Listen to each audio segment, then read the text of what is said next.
Председателот Бајден изрази чувство на оптимизам за економијата за време на неговото обраќање за состојбата на нацијата. Инфлацијата се намалува. Цените на бензинот се пониски за $1,50 кога беа на највисоко ниво.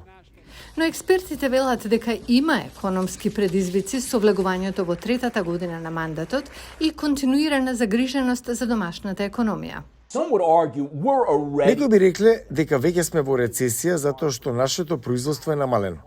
Невработеноста е на 3,4%, најниско од 1969 година. Бруто домашниот производ се зголеми за околу 3% во текот на третиот и четвртиот квартал од 2022 година.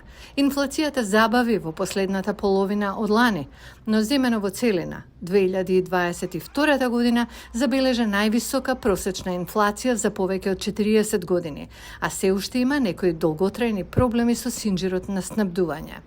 Според неодамнешниот извештај на Меѓународниот монетарен фонд, економијата во САД се очекува да забави и за малку да избегне рецесија. Други економисти пак велат дека земјата се наоѓа во, како што велат, краткотрајна рецесија.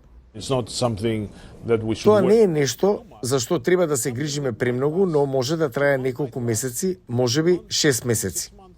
Друг предизвик се долгорочните економски ефекти од војната во Украина.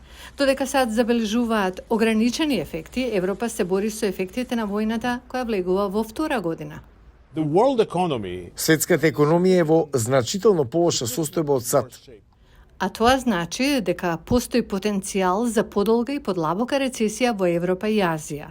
Додека светските лидери се подготвуваат за економски турбуленции, администрацијата на Бајден се залага за поголемо американско производство со надеж дека ќе донесе странски компании во САД. Експертите велат дека тоа ги загрижува некои лидери на Европската Унија.